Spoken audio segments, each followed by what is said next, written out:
Ես ցանկանում եմ կարճ ներկայացնել մի քանի կոնկրետ մտահոգություններ, որոնք մենք ունենք կապված քաղաքական միջավայրի, իրավական միջավայրի հետ, որում այս ընտրությունները տեղի են ունենում։ Ըստ երևույթին կառավարական պաշտոնյաների անհարկի ճնշման եւ միջամտության պայմաններում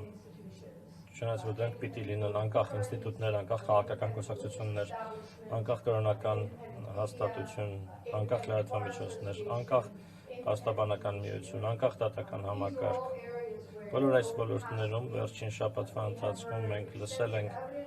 ծավալուն ապացույցներ, թե ինչպես է կառավարությունը ոչ պատշաճ կերպով միջամտում, ոչ պատշաճ գործողություններ կատարում։ Մեզ ուզող առաջին ոլորտը քաղաքականապես մոտիվացված ձերբակալությունները եւ կալանավորումներն են քաղաքական ընդդիմադիր գործիչների, այդ թվում Ուժեղ Հայաստան քաղաքական կուսակցության առաջնորդ Սամվել Կարապետյանի, ինչպես նաև եկեղեցու առաջնորդներ arczepiskopos Պարշապ Կալստանյանի, Միքայել Աջապահյանի, Արշակ Խաչատրյանի եւ episkopos Մկրիս Պրոշյանի։ Որոշ դեպքերում այս անձանց ձերբակալությունները եւ այլ առերևույթ քաղաքական մոտիվացիա ունեցող ձերբակալությունները իրականացվել են ոստիկանության չափից ավելի բռնի գործողություններով, օգտագործելով անվտանգության մեծաթիվ ուժեր, ձերբակալվածներին ենթարկելով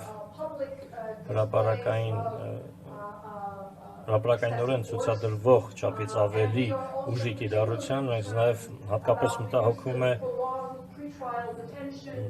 նախնական կալանքի չափազանց երկար ժամկետներով կիրառությունը, մարդկանց մեղադրելով ըստ երևույթին, ըստ էության քաղաքական իրավախախտումների մեջ եւ նրանց պահելով բանտում կամ տնային կալանքի տակ։ Հատկապես հարկ է նշել, որ պարոն Սամվել Կարապետյանը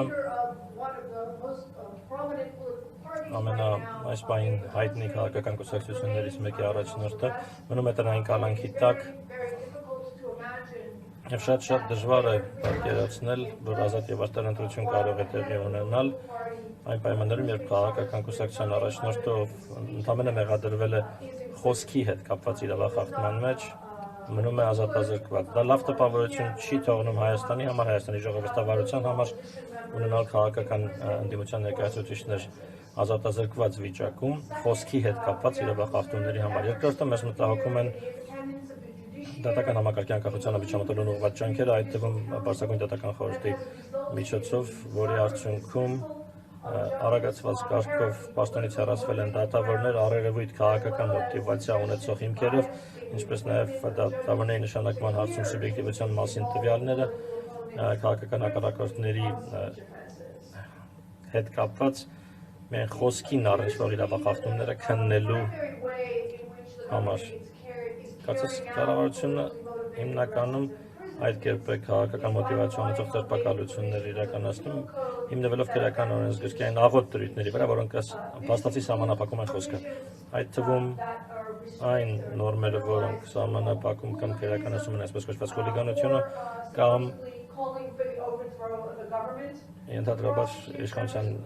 տապալման կոչերը, իրական հետապնդման ենթարկելով պատգամավորների, քաղաքական ընդդիմությանը, լրատվամիջոցների եւ հոգեվորականների։ Մենք կոչ ենք անում, որ որևէ կառավարություն չպետք է այս խոսքի հետ կապված աղոտ դրույթների հիման վրա թիրախավորի քաղաքական հակառակորդների կամ որևէ մեկի։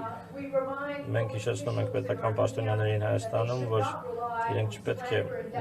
զորպարտության հոդվածները հիմք ընդունեն եւ որպես քաղաքական գործիչներ անհիմն քաղաքացիական հայցեր ներկայացնեն իրենց քննադատների դեմ, իրենց քաղաքական հակառակորդների դեմ, քաղաքական աշխարհում, հանրային դաշտում կան նաեւ կոշտ գործողություններ, սուր ձևակերպումներ կարող են լինել, դրանք կարող են չափից շատ սուր լինել, բայց դա չպետք է պատճառ լինի որևէ մեկին բանտարկելու համար։ Ի վերջո մեզ մտահոգում է այն, որ ըստ երևույթին զենքի են վերածվում դատական համակարգը եւ անվտանգության ուժերը կառավարության կողմից ընդդեմ քաղաքական հակառակորդների։ Դատական համակարգի նպատակն է արտարադատություն իրականացնելը հանուն Հայաստանի ժողովրդի եւ դա անել անկախ եւ դա անել առանց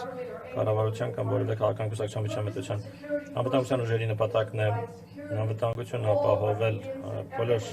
հայաստանցիների, Հայաստանում գտնվող բոլոր անձանց համար, ոչ թե կիրառվել քաղաքական իշխանությունների կամ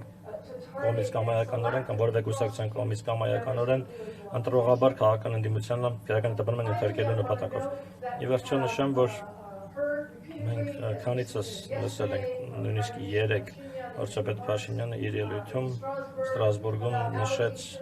պնդումներ օտարերկրյա միջամտության մասին, գրեթե բոլոր քաղաքական հակառակորդները քրեական հետամենման են ենթարկվել եւ քաղաքական կուսակցությունների ներկայացուցիչները եւ հոգեվորականության ներկայացուցիչները մեղադրվել են կառավարության կողմից նրա համար, որ օտարերկրյա միջամտության ներքո են, քաղաքական մանիպուլյացիայի ներքո են, որոշ դեպքերում անգամ մեղադրվել են նրա մեջ, որ օտարերկրյա անվտանգության ծառայությունների գործակալներ են եւ դա գրեթե ամբողջովին կենտրոնացած է Ռուսաստանի ուղղությամբ։ Պիտի ասենք, որ մենք որևէ ապացույցներ չենք տեսել նման քաղաքական միջամտության, մանիպուլյացիայի, վերահսկողության կամ գործակալական դրսևորումների Հայաստանում